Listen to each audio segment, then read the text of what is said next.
Hey, deserving listeners, 90 Day Fiancé, let's watch. As I always say, everything that I ever make on the internet may contain triggering content because it has to do with psychology. And so watch with care. Let's watch. In a relationship, Mila's an excuse. It's her way of just not wanting to focus on me. Right, there's that insecurity. Now, I think most people would look at Yara's behavior and interpret it as a woman who is wanting to be a good wife and does love him. I mean, there's a lot of evidence that she does love him and really seems to like him a lot when she misses him, when she says goodbye to him when he's going off to work, when he's, you know, abroad and she's missing him a lot. So I don't think that that's a question. But her behavior was they were out on a date all night and she was doing pretty well. And, you know, it's pretty big deal to leave your infant behind. We want parents to be very dedicated to their children and attached to the children and anxious when their children, particularly at that age, are out of sight. And all she wanted, and they did have a great time, and then all she wanted to do was to check in with grandma and see if her child was okay. Just a quick call or a quick text or something. And then they would have been able to continue with their night. The problem was that Jovi interpreted that as evidence that she didn't love him, and then he gets hurt, and then he gets accusatory, and then he starts putting her down. Instead of saying something like, which it's not rational, but at least it's more the core issue, which is, so honey, when you want to check in with my mom, it just makes me kind of feel like you don't love me that much. So that would have been helpful, because then Yara could have said, no, I love you a lot, and I just want to check on my child because I'm terrified right now. I haven't been away from my child. But no, I very much do love you. If he was more upfront with that, Yara could have risen to the occasion, and everyone could have gotten what they wanted. Drinking and whatever doesn't mean she's going to have all she kinds does of too. She did before we had a baby. Before she came to America. But now she has a baby. It's different. Why don't you just take her to a nice restaurant? And if that also doesn't work, like if it ends up like last night, it's not good. You guys are not on the right track at all. I know. Okay, so the mom started with some good advice of, you know, just because you like to drink doesn't mean she likes to drink a lot. So maybe do something that the two of you both like. So that's good advice. But then says, if things don't go well, meaning that Yara wants to check in once, no big deal, takes 2 minutes, maybe less. If Yara wants to do that, then, you're not in a good situation. I don't agree. Not fun. I don't think Jovi's being completely honest about what's going on. And I don't know what he's thinking, because obviously Yara is being a mom. Thanks. He's being very rude. He needs to rethink that, and they need to figure things out. All right. Well, say it to his face, because I think he listens to you.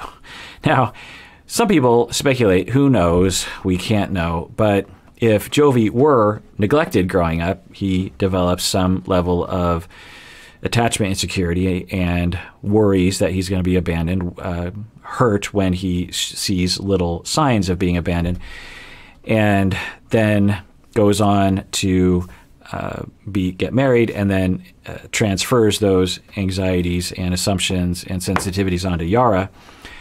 And then the mom comes in and perpetuates the problem. Do you know what I'm saying? Who knows? We can't know at all what Jovi's childhood was really like. But Jovi, at least what he's exhibiting, does seem to be some attachment insecurity, some preoccupation of, does she love me? I see the preoccupied attachment tend to be on the paranoid side of little signs that might not actually be signs of anything get interpreted as, oh, this means that they don't really love me, and I must do something. I must change them. I must demand. I must put them down. I must criticize. I must signal to them that they need to stop that, because that's what worked when they were young in order to get their attachment needs met. Yes? Scared to talk to you because maybe you will fight me back.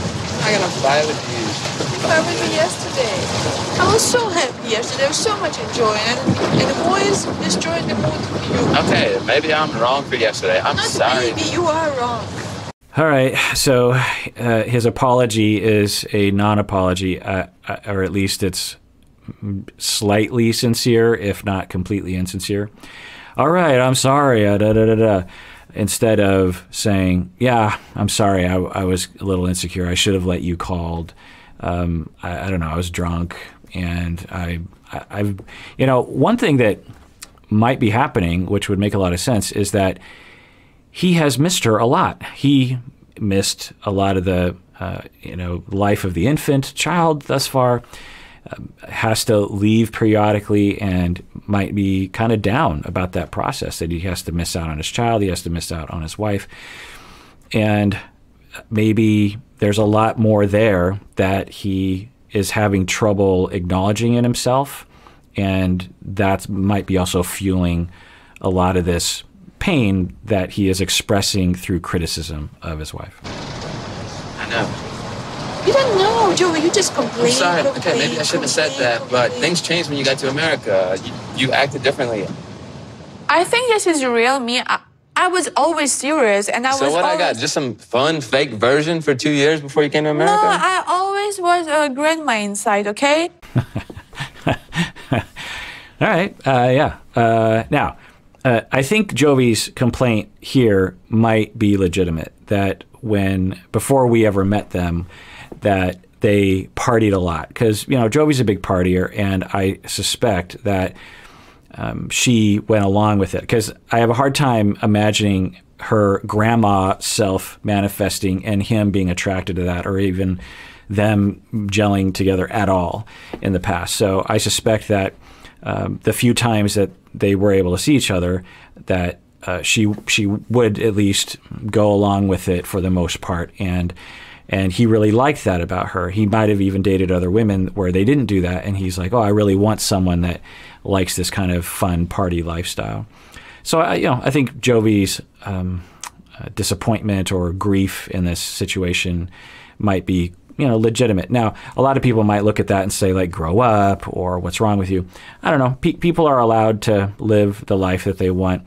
And you can be a responsible parent and have a, party lifestyle once every couple weeks or something, let loose. So I think he's okay. I think he's okay to have that complaint. How do you communicate it, though? Do you put her down for being a good mother? Do you criticize her constantly? Do you assume that this is the way it's always going to be? Because who knows what it'll be like once the child is 3, 4, 7, 10, 18. When the child moves out of the house, maybe Yara's inner college student will emerge once again. And, you got a long life together. One would assume the least partying, the most grandma-ish self of Yara would be now, when the child is so young.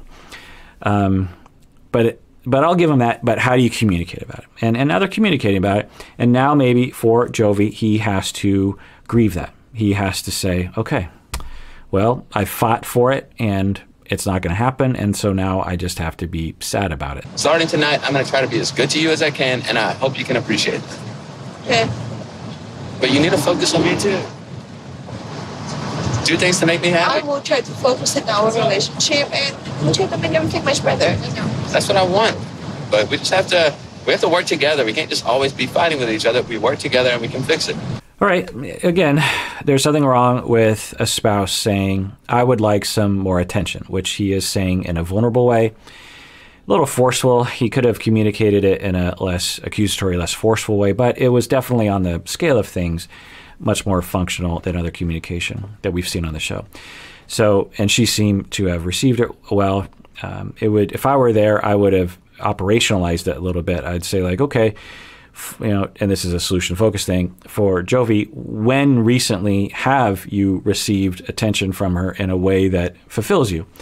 And we would want to capitalize on their success in the past. Or what additionally would you like to see in that exactly are you talking about? Because if he's thinking, well, I want you to party with me every other night, then Yara's going to say no. But there might be ways that he can get attention with the three of them in the same house, the infant, where they can just have a chat while they're both taking care of the child, or something like that. There's a way to make it work so that everyone wins. That's okay. Let's try. I I think we both need to compromise. I think we both need to listen to each other. It's so much important. I love Joey, and I want our marriage to work for us and for we be happy. But it did make me worry that maybe we did get married so much fast before we was really get to know one another. Right. That's what I was going to say earlier, that if they had spent more time dating in person in the same town, they might have realized that, at least on this dimension, they are not very compatible. He wants to party a lot, she does not.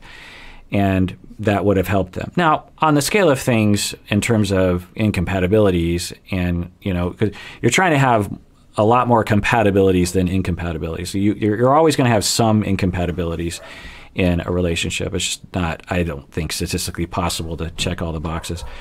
But I don't think that, I think they have a lot more compatibilities than incompatibilities. So I suspect even if they did date in the same town, that they still would have, entertained a long-term relationship. Cheers, let's drink together. Don't make me drink alone. Here. We're on vacation. Let's please enjoy it. All right, well, that does it for that episode. If you want to join the conversation, you can join the Discord or the subreddit or the Facebook pages or the Instagrams or the whatevers, all the things. Comment and interact with each other. Be nice to each other because we all deserve it. We really, really do.